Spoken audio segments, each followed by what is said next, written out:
Decision-making is a crossroad that any gamer has had to deal with and overcome. Going all the way back to the first video game ever conceived, Pong, it is absolutely critical for the user to make decisions and use ample forethought to outplay and outlast their opponent. Fast forward to 60 years in the future, and the point still stands, only now add in just a tiny bit of ray tracing technology and Fortnite as the game of choice. What's good, everyone? It's me, Dan, once again, and this time around, we're taking an in-depth look at the decisions you make. I want to get you actively thinking about in-game decisions, as every round of Fortnite is unique. Think about all the games that you've played, and not any two of them have been exactly the same. This is why we need to build up strategic skills which allow you to think smarter, not harder. From deciding a solid drop spot to finding the easiest rotations into the next safe zone, we'll be taking a look at it all here in this episode. On a related note, if you're looking for more in-depth educational Fortnite content, I highly recommend taking a look at the InstaPro Pass over at ProGuides.com. Purchasing a Pro Pass will unlock a wall of content, mastery courses, and multiple live coaching sessions with real Fortnite pros. Once you buy the InstaPro Pass, my first course recommendation is the Arena Late Game, which similarly covers content related to decision making. Elevate your game today. Link, as always, is in the description down below. Let's kick things off by talking about drop spots. It's the first thing you need to do when you hop into the battle bus, ready to take on 99 other players fighting over the epic victory royale. I've encountered countless amounts of people who hot drop every single game, which if you aren't familiar means to drop right when the bus allows you to, landing at the first POI on the bus's random path. If you find yourself doing this out of boredom or lack of knowledge, I'm here to tell you to stop. Seriously, stop right now. That's the first mistake you're making, putting yourself at a statistical disadvantage right out of the gate. We need to think analytically, and it starts with acknowledging the bus path and how populated specific land spots will be. Think about all of the named drop spots on the map and consider how much loot is at each spot. Typically, the rule of thumb is more loot equals more competition. Paradise Palms, Tilted Town, and Happy Hamlet all come to my mind when I think of high loot density, which also is accompanied by stiff competition. Now, if you feel confident with your early game engagements, more power to you. But my goal in this video is to get you to think about securing more wins and less risky engagements. So having to fight more off spawn kinda defeats the purpose. To really hit this point home, let's take a look at Clicks, who's playing trio scrim matches with spades and crims. Given that the loot at Pleasant Park isn't anything to fawn over, especially compared to the previously mentioned Paradise, Tilted, and Happy drops, it has a higher chance of being uncontested. The icing on the cake for this game specifically, Pleasant Park is a good 1,000 plus meters away from the bus at its closest point, making it anything but a hot drop. With all these factors considered, it is clear to see why they were able to take control of this entire point of interest without any contention. Looting without the risk of early game fights, which basically boil down to 50-50s anyway, gives you much more time to loot, farm mats, and generally get stacked for the inevitable endgame. On the complete opposite side, we have Booga landing at Salty Springs.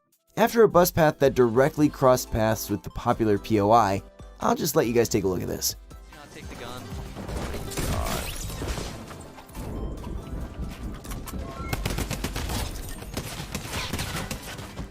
What? FC, let's go. Guys.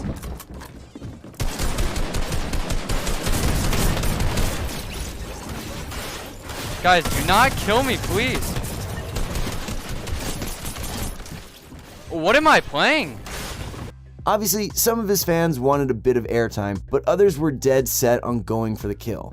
This example is a bit exaggerated due to the fact that not as many people will typically go salty in an average game, but the point still stands. People are not afraid to fight for the loot, and if you think you can't handle that, I highly suggest taking the more passive route. Now, it's worth noting that not all low-density loot spots are going to have low competition off spawn. This is where the bus route comes into play, and for example, if the bus flies right over your potential drop spot right at the start, it will usually have more competition.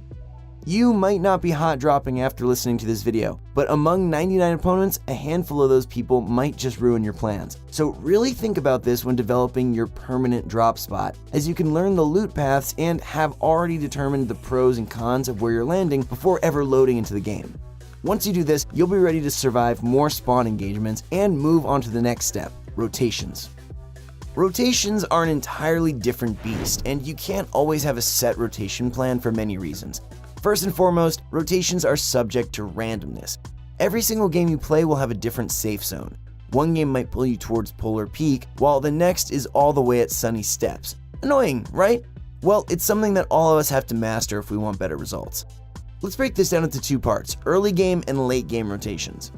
For early game rotations, you can easily combat the random aspect of zones.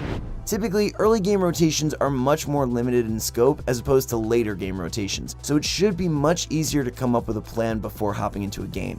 Let me explain using Frosty Flights as an example. Landing Frosty Flights puts you on the edge of the map, which usually is accompanied by a long trek to zone. Although zone rotations can be like pulling teeth out, they are also very predictable. Looking at the map in its entirety, you can see that the zone can really only go up and or to the right. So what you'll want to do is have a plan for each scenario, a north rotation and an east rotation. When the zone pulls north, if you did your research, you'll be able to pass a house that has 3 chest spawns and a handful of floor spawns. Additionally, you'll get some huge coverage by running through the forest. Every little bit matters to give you the safest rotation possible. Now, if the zone pulls east, then you also have a plan.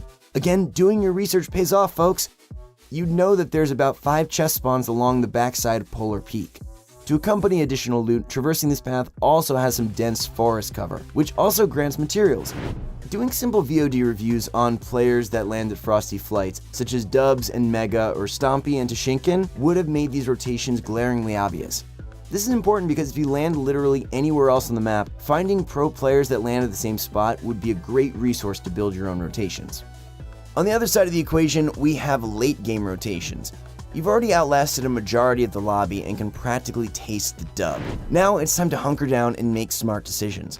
These seemingly small decisions will ultimately add up and make or break you, so really try and pay attention. Late game rotations are much harder to quantify since, well, they're completely random and based off of your experience. So although there isn't a cookie-cutter plan of action for every single late game rotation, hopefully we can build patterns and make well-educated decisions using those context clues. I'll say right off the bat, you can't hope to get lucky for every zone. In fact, it rarely works like that, and most zones will require at least some migration. But the truth of it is, using natural cover is one of your biggest allies in this game. Knowing the terrain you're about to push through is super important when it comes to finding the easiest and fastest rotation methods, especially when you're playing in stacked lobbies where watchful eyes are looking to tag rotators just like you. You should always be asking yourself, can I run along a mountain or structures, either man-made or pre-generated? If the answer is yes, then it is necessary to do so. You only get 500 of each material type in arena and tournament play, so wasting it all on a tunnel in the 4th zone is never a good thing. Think smarter, not harder. Let's roll some footage from an awkward rotate that Clix and his trio had to take on in a stacked trio scrim lobby. Clix realizes right away that he is in a bad spot and communicates to his teammates that they need to go now or the situation will only get worse. Not only does he acknowledge, he also looks around and forms a plan. Hug the mountain, he says, in an effort to create the least amount of resistance possible. Not much resistance yet, but there's still a huge stretch of distance until they are safely in the next zone. His teammates take some pot shots at the opponents also rotating to zone on their left, but Clix hastily calls them off in an effort to not cause more attention to themselves. Smart move, Clix. At this point, it becomes clear to Clix that they can't push past the mountain they've been using as cover this entire time. He decides to temporarily base up and allow his teammates to catch up. This is smart as he's already made the decision to use one of his impulses. Think of it as a trade-off, using one impulse to safely rotate 3 people to zone instead of having to use, say, 500 mats to tunnel in a totally exposed zone at risk to AR or explosive spam. So much could go wrong, and at this point the risk-reward of not using an impulse here is too high, so they opt to go for it. The entire rotation costs them 1 impulse in probably the most stacked scrims of North America. Clix even comes to his teammates as to why hugging the mountain is important. So if you don't want to take it from me, take it from the horse's mouth. By building up these rotational strategies, you will be able to traverse through the later zones, use less mats, and lower your odds of getting spammed by the entire lobby, a probable death sentence. When push comes to shove, not every situation will go your way. That's just how a 100-person battle royale works. There can only be one winner for each game, and not even the best players in the world can secure the victory royale every time. It's just, well, difficult to say the least. With that said, you can always decrease the randomness that comes with BRs by using these tips. As you can probably tell, this video isn't rocket science, just some textbook rational deduction that if applied to your game more consistently, you will see results. Anyways, that's all from me today. If you guys enjoy the video, I would really appreciate it if you slapped the like on it. As always, subscribe and hit the bell if you want to see more content just like this one. It's your boy Dan, and I will see you guys in the next one.